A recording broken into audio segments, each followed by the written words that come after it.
বিটিসিতে নির্বাচনের দিন যত ঘনিয়ে আসছে নেতা মন্ত্রীদের প্রচারের ঝাঁজও ততই বাড়ছে। মথনগুড়ি কেন্দ্রে প্রচারে মন্ত্রী রঞ্জিত দাস, বিজেপি প্রার্থী গৌতম দাসের হয়ে প্রচারে রঞ্জিত দাস। ভোটার সমস্যা একমাত্র বিজেপিরই সমাধান করতে পারবে, জনসভায় বক্তব্য মন্ত্রী রঞ্জিত দাসের।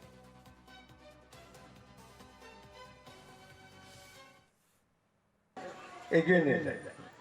আজকে আমি ভালো পেয়েছি আমাদের সারা আসাম বাঙালি যুবছাত্র ফেডারেশনের প্রেসিডেন্ট আমাদের অনুপ দে, দীপক দে একটা স্টেটমেন্ট দিয়েছে।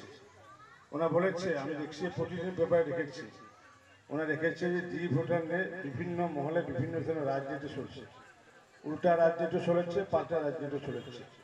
ওনা আহ্বান জানাচ্ছে যে এই ব্যাপার নিয়ে কোনো যাতে দল সংগঠন কোনো রাজনৈতিক দল যাতে রাজনীতি করে না। কারণ কেন, এই সমস্যাটা সমাধান যদি করতে পারে বা করবে, কেনা করবে?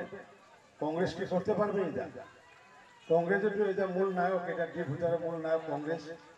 এজিপি তো করতে পারবে না, কারণ এজিপি মূল নায়ক, সহনায়ক। বাকি তো বিপিএল নায়কও করতে পারবে না। আর ওই সময় সিপিএম ছিল, ওই সিপিএম মহানায়ক। এটাতে ভোটারের সমস্যা যদি সমাধান করতে পারে, একমাত্র দল রয়েছে ভারতীয় জনতা পার্টি, আর একমাত্র ব্যক্তি রয়েছে নরেন্দ্র মোদী, মুখ্যমন্ত্রী হিমন্ত বিশ্ব।